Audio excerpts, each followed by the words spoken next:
আরে এই শাকচুন্নি, তোর একই অবস্থা। বাড়ি কি আয়নায় নিজের মুখটা দেখ, কি হাল হয়েছে। রাতুল, আমি তোকেই খুঁজছিলাম। কেন, কি হয়েছে? চল আমার সাথে, দেখবি তোর গুণধর বোন কি কাণ্ড করেছে। এই দেখ কি করেছে। আমি ঘরে কাজ করছিলাম, হঠাৎ একটা শব্দ শুনে বাইরে এসে দেখি আমার বাথরুমের এই অবস্থা। তুই কি নিজের চোখে দেখেছিস সেটা লিনাই করেছে? হ্যাঁ, আমি বাইরে এসে দেখি একটা বালতি উড়ে এসে পড়লো আর তোর বোন ওখানেই দাঁড়িয়ে ছিল। লিনা এই কাজ করেছে? আমার তো বিশ্বাসই হচ্ছে না। আচ্ছা, তোকে চিন্তা করতে হবে না, আমি তোর বাথরুম ঠিক করিয়ে দেবো। মনে করে ঠিক করিয়ে দিস কিন্তু।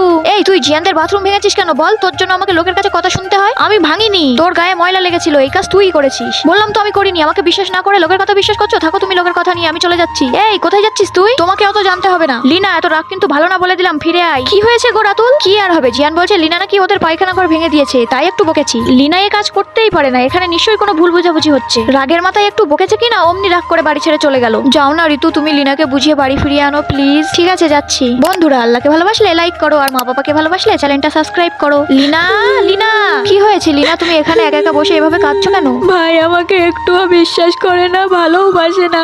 তুমি বিশ্বাস করো ভাবি, আমি ওদের বাথরুম ভাঙিনি, আমি শুধু ওখান থেকে যাচ্ছিলাম। আমি জানি তো, আমার লক্ষ্মী ননদ কখনোই কারোর ক্ষতি করতেই পারে না। তাহলে ভাই কেন আমাকে বিশ্বাস করলো না ভাবি, উল্টো আমাকে বকা দিল। তুমি আমার সাথে বাড়ি ফিরে চলো, তারপর দুজন মিলে রাতুলকে অনেক করে বকে দেবো। ভাবি আমি একটু একা থাকতে চাই, তুমি যাও, আমি একটু পরে যাচ্ছি।